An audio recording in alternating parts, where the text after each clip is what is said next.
এইমাত্র অনুমোদন নবম জাতীয় পে স্কেল।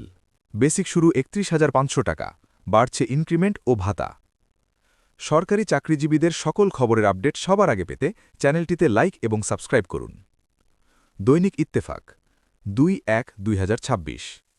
ব্রেকিং নিউজের এই মুহূর্তে সরকারি চাকরিজীবীদের জন্য এমন এক সিদ্ধান্ত সামনে এসেছে যাকে অনেকেই বলছেন গত এক দশকের সবচেয়ে বড় আর্থিক রূপান্তর।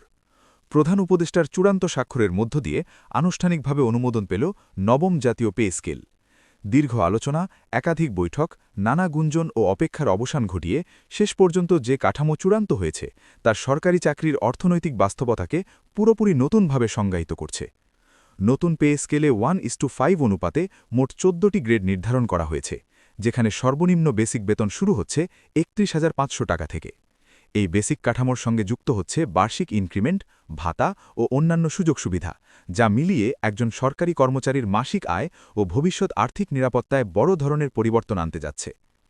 এই নবম পে স্কেল শুধু বেতন বাড়ানোর সিদ্ধান্ত নয়, বরং এটি রাষ্ট্রের প্রশাসনিক কাঠামোকে টেকসই করার একটি কৌশলগত পদক্ষেপ হিসেবেও দেখা হচ্ছে। কারণ বিগত কয়েক বছরে দ্রব্যমূল্যের ঊর্ধ্বগতি, আবাসন ব্যয়, শিক্ষা ও চিকিৎসা খরচ যেভাবে বেড়েছে, তাতে পুরনো পে স্কেল দিয়ে মধ্যবিত্ত সরকারি কর্মচারীদের জীবনধারা টিকিয়ে রাখা ক্রমেই কঠিন হয়ে পড়ছিল। সেই বাস্তবতা মাথায় রেখেই নতুন পে স্কেলে বেসিক বেতন উল্লেখযোগ্য হারে বাড়ানো হয়েছে, যাতে ইনক্রিমেন্ট হিসেবেও ভবিষ্যতে স্বয়ংক্রিয়ভাবে বেতন আরও বৃদ্ধি পায়। বিশেষজ্ঞদের মতে বেসিক বাড়ানো মানেই শুধু বর্তমান আয় নয়, বরং পেনশন, গ্র্যাচুইটি ও অন্যান্য দীর্ঘমেয়াদী সুবিধাও নতুন মাত্রা পাচ্ছে। নতুন ১৪ গ্রেডের কাঠামোতে পদভিত্তিক বৈষম্য কমানোর দিকেও নজর দেওয়া হয়েছে বলে সংশ্লিষ্ট সূত্রগুলো জানাচ্ছে। আগের পে স্কেলে যেসব গ্রেডে দীর্ঘদিন ধরে অসন্তোষ ছিল, সেসব জায়গার সমন্বয়ের চেষ্টা দেখা যাচ্ছে।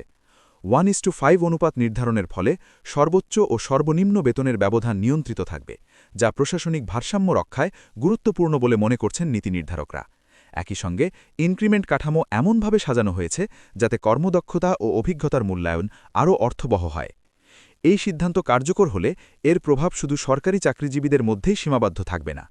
অর্থনীতিবিদরা বলছেন, সরকারি চাকরিজীবীদের আয় বাড়িয়ে বাজারে ক্রয় ক্ষমতা বাড়বে, যা অভ্যন্তরীণ ভোগ বাড়াতে সহায়ক হতে পারে। তবে একই সঙ্গে বাজেট ব্যবস্থাপনা, রাজস্ব আয় ও মুদ্রাস্ফীতির উপর কী প্রভাব পড়বে সে বিষয়েও আলোচনা শুরু হয়েছে। সরকার পক্ষ থেকে আশ্বাস দেওয়া হয়েছে, আর্থিক শৃঙ্খলা বজায় রেখেই নতুন পে স্কেল বাস্তবায়ন করা হবে। সবচেয়ে গুরুত্বপূর্ণ বিষয় হল, এই নবম পে স্কেল বাস্তবায়নের মাধ্যমে সরকারি চাকরিকে আবারও তরুণদের কাছে আকর্ষণীয় করে তোলার চেষ্টা করা হচ্ছে। দীর্ঘদিন ধরে বেসরকারি খাতের তুলনায় সরকারি চাকরির আর্থিক সুবিধা নিয়ে যে বিতর্ক ছিল, এই নতুন কাঠামো সেই ব্যবধান অনেকটাই কমাবে বলে ধারণা করা হচ্ছে। এখন দেখার বিষয়, গেজেট প্রকাশ ও বাস্তব প্রয়োগের সময়সূচি কিভাবে নির্ধারিত হয় এবং মাঠ পর্যায়ের কর্মচারীরা কত দ্রুত এর সুফল পেতে শুরু করেন। সবচেয়ে বড় প্রশ্ন এখন একটাই, এই নবম পে স্কেল বাস্তবে কার্যকর হলে একজন সরকারি চাকরিজীবীর জীবনে ঠিক কী ধরনের পরিবর্তন আসবে। কাগজে কলমে বেতন বাড়ার ঘোষণা নতুন কিছু নয়, কিন্তু এবার যে পরিবর্তনের কথা বলা হচ্ছে তা সরাসরি জীবনযাত্রার মানের সঙ্গে যুক্ত। কারণ বেসিক বেতন যখন ৩১,৫০০ টাকা থেকে শুরু হয়, তখন এর প্রভাব শুধু মাসিক বেতনে সীমাবদ্ধ থাকে না। এর প্রভাব পড়ে বাড়ি ভাড়া, চিকিৎসা ব্যয়, সন্তানের শিক্ষা, এমনকি অবসর পরবর্তী জীবনের আর্থিক নিরাপত্তার উপরও। বিশেষ করে যেসব কর্মচারী এতদিন বেসিক কম থাকার কারণে ইনক্রিমেন্ট ও পেনশনে প্রত্যাশিত সুবিধা পাচ্ছিলেন না, তাদের জন্য এই নতুন কাঠামো একেবারে নতুন বাস্তবতা তৈরি করতে যাচ্ছে। এখানে আরেকটি গুরুত্বপূর্ণ দিক হল ইনক্রিমেন্ট ও অন্যান্য সুবিধার সমন্বয়। নতুন পে স্কেলে ইনক্রিমেন্ট এমনভাবে নির্ধারণ করা হয়েছে যাতে চাকরির মেয়াদ বাড়ার সঙ্গে সঙ্গে আয়ের বৃদ্ধি বাস্তব অর্থেই চোখে পড়ার মতো হয়।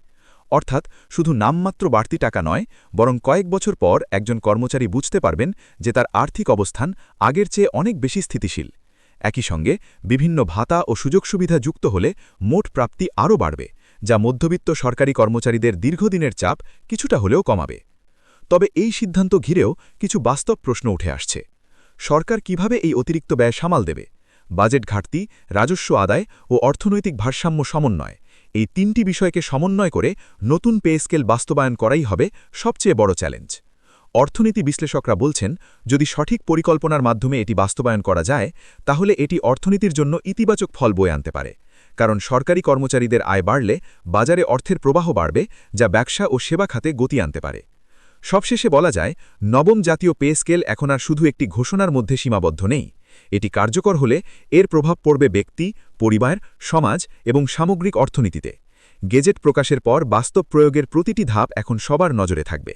কবে থেকে কার্যকর হবে, কিভাবে ইনক্রিমেন্ট গণনা হবে, কোন গ্রেডে কতটা পরিবর্তন আসবে, এইসব প্রশ্নের উত্তর আসতে শুরু করলেই পুরো চিত্র আরও পরিষ্কার হবে। এই মুহূর্তে নিশ্চিতভাবে বলা যায়, প্রধান উপদেষ্টার চূড়ান্ত স্বাক্ষরের মাধ্যমে নবম পে স্কেল দেশের সরকারি চাকরিজীবীর জীবনে এক নতুন অধ্যায়ের দরজা খুলে দিয়েছে। এখন অপেক্ষা শুধু বাস্তবায়নের, আর সেই বাস্তবায়নই বলে দেবে এই সিদ্ধান্ত কতটা বদলাতে পারে লাখো মানুষের ভবিষ্যৎ।